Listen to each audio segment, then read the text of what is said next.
Hello everyone, welcome back. So check out this cool, old, vintage, circa 1732 oil can.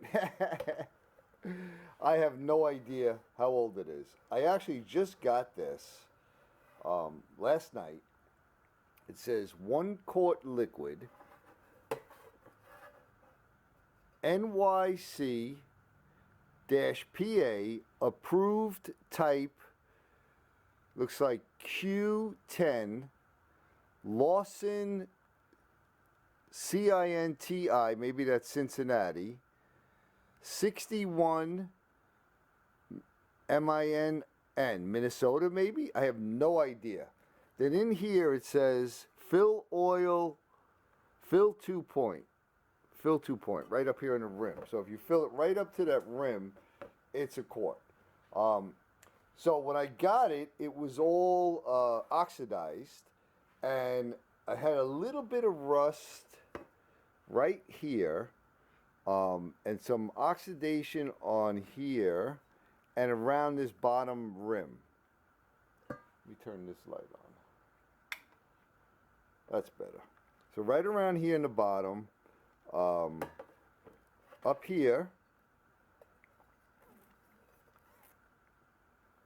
and a couple other spots. And what I did was, I didn't know if it was going to work, but I soaked it in Evapo-Rust, literally for about 20 minutes.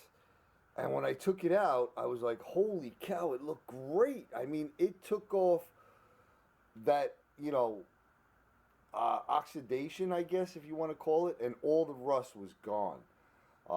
Now, there's two schools of thought on something like this, where you leave it alone, the patina's there, and it's it's taboo to clean it. Okay, and I totally get that.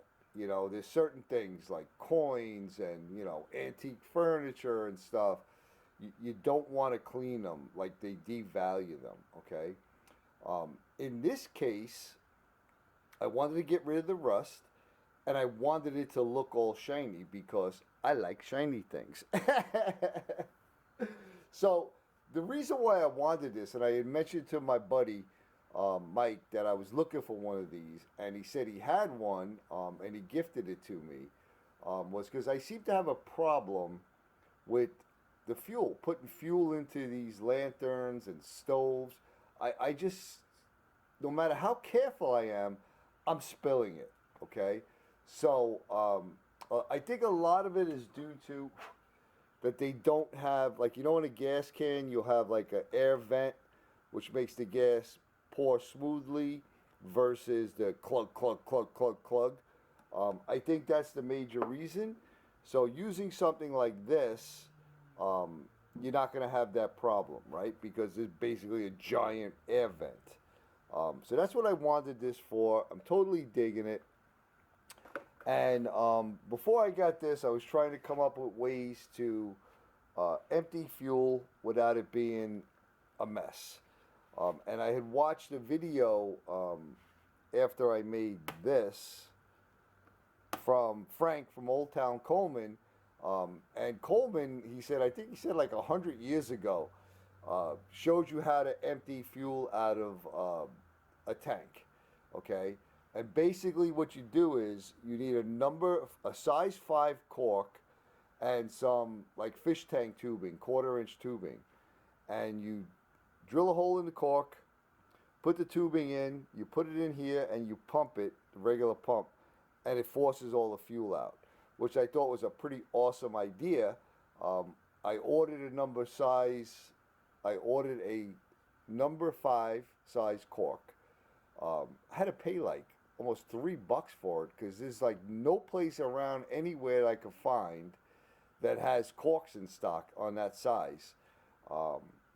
But yeah, it was like $3 for one cork. Originally it said bag, right? So I thought there was going to be 5, 6, 7 of them in there. Ends up it's going to be one cork for like $3. So I'm gonna try that out when I get it. I'll make a video on it. But in the interim, I made this, which was an old roached out fuel cap. I mean, this thing was trashed. So I drilled the hole, and I bought this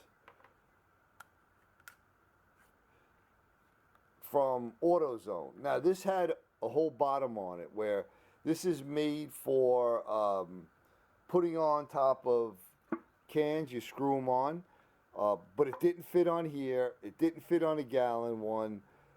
The threading was totally off.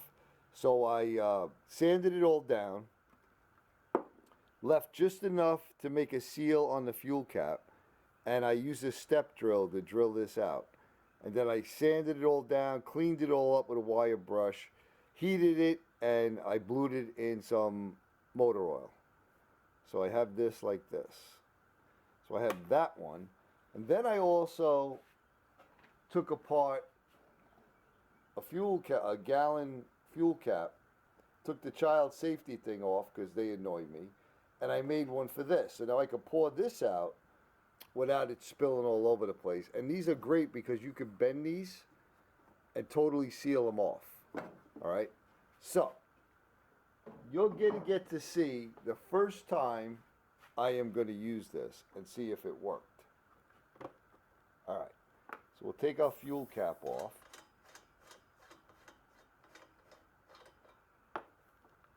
And we'll screw this on.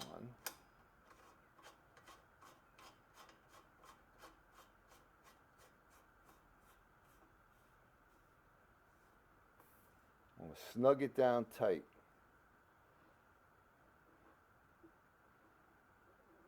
Okay. Now, if this is going to work, I should be able to tilt this over and not get fuel anywhere. Okay. Passed first test. Now, we'll take this. Let me back up a tad. And let's see if it works.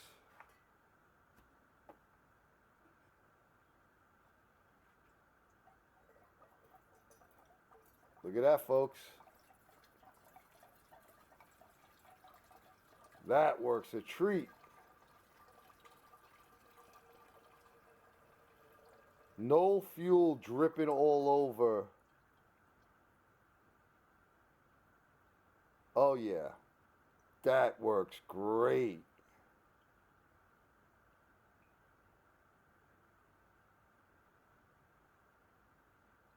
I like it.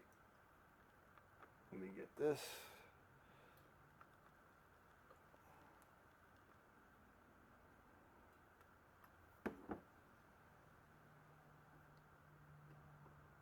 Wow, that's perfect. That worked out better than expected. So now I don't have fuel dripping all over the place. There is not one drop anywhere. So that worked out awesome. I am going to get the, like I said, the corks on order. I already have the tubing, and I want to see how that works compared to this. You know, I think this is going to be way faster than sitting there pumping it up, but it's just an alternative method. So, so there you have it. My cool little vintage 1 quart liquid container. And my little fuel cap hack to get rid of the fuel. So I hope you enjoyed it. I hope it gave you an idea. And like always, everyone, I'm going to say it. Thanks for coming along. I'm sending you much, much love and appreciation, my brothers and sisters. I hope you all are doing well. And we'll see you on the next one.